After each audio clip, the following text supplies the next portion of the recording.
4.1. Hi, Silvia.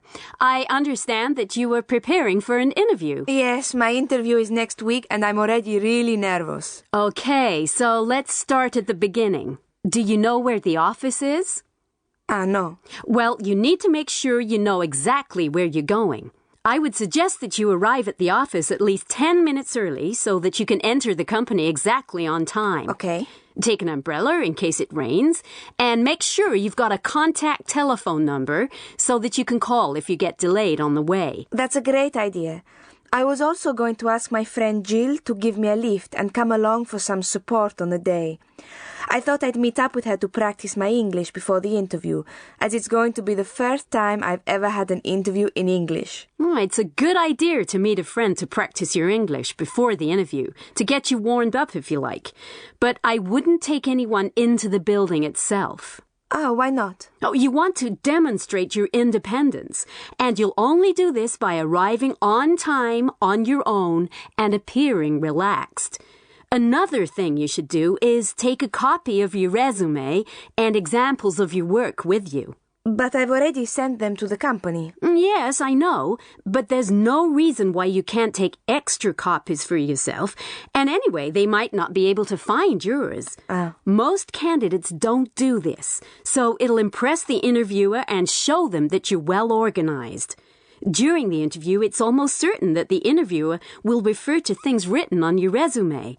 Having a copy of your own will help you to organize a successful response. What tips have you got on answering questions? Well, obviously there are some questions that you can predict you're going to be asked during the interview. Some questions always come up, and others you know you'll be asked because of what's on your resume, or simply because of the job you've applied for. You should definitely spend some time thinking about how you might answer these questions and learn some impressive words and phrases in English to use at the interview. However, I don't think it's a great idea to memorize long answers, as you'll seem mechanical and unnatural. So you think I should practice some expressions in English, but I shouldn't try to memorize complete answers? Exactly. And what about what I should wear for the interview? It's for a communications agency in central London. Well, I would definitely suggest wearing smart, formal clothes, especially if it's a job dealing with clients or customers.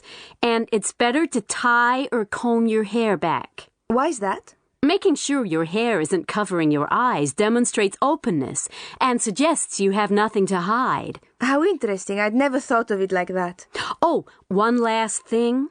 Yes? Do you use any of those social networking sites like Facebook, for example? Yeah, I use Facebook all the time. Employers often check applicants out on sites like these.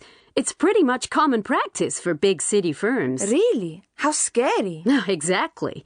So check your privacy settings so that you can control who has access to your page. And check the content of your site so that whatever information they do see will help you come across as a professional individual and exactly the type of person they'd like to employ. That's a great idea. Thanks, Nina. You've been a real help.